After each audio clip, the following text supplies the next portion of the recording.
In this video, I want to show you how to use the BitChat Mesh app. If you find this video helpful, please consider to like this video and subscribe to my channel. In saying that, let's just jump straight into the video. Okay, so what is BitChat or BitChat Mesh? So this is a decentralized messaging app that works without internet, Wi-Fi, or even cellular data. It basically uses Bluetooth low energy mesh networking. Your phone acts as a node that can relay encrypted messages to nearby devices, which in turn relays them further. There are basically no servers, no phone numbers, no accounts, and no registrations. Everything is peer-to-peer and localized. It also supports end-to-end encryption, also and a privacy feature like panic mode to wipe data quickly. Messages can hop via intermediate devices, store and forward, so you don't need direct Bluetooth contact with the recipient. Because of its decentralized design, its usability depends heavily on how many people nearby and also running the app. In saying that, let's go ahead and have a look inside the app. So go ahead and download and install if you haven't, and then click on to open.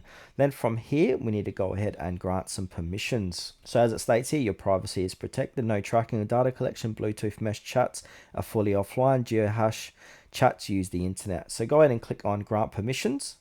So I'm going to do while using the app, allow. Now it will state here if you do have this battery optimization detected. So BitChat needs to run in the background to main mesh connections. Battery optimization can interrupt these connections.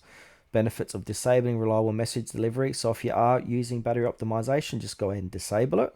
Then basically from there, we're going to be coming to this screen here. Now we can change our name by going just backspacing off here and put in a nickname. I'm just going to use that for example. Now this is basically your identity within the mesh, not linked to your phone number or email. Now we can go ahead and discover nearby user nodes. So if we go ahead and tap on the users on that, it's going to, a little network is going to appear and no one connected. So you can see a list of nearby devices running the app, and you can initiate a chat by selecting one of them if you are nearby. Now, once you have selected someone, you can go ahead and type messages here. So type your message and send. The app handles routing. It will hop via intermediate devices if needed until reaching the destination or until its hop TTL limit is reached. Now, if a recipient is temporarily out of range, the message may be stored by intermediate nodes and delivered later once the device reconnects.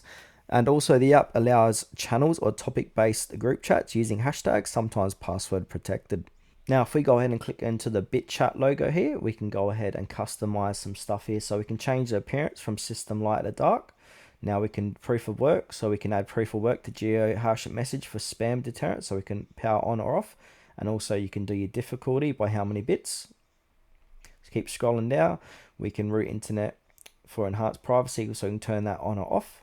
And now they've also got emergency data deletion. So tip, triple click the app title to emergency delete all stored data, including message keys and settings. So now by doing that, we'll go ahead and triple click that, and that's going to wipe your chat.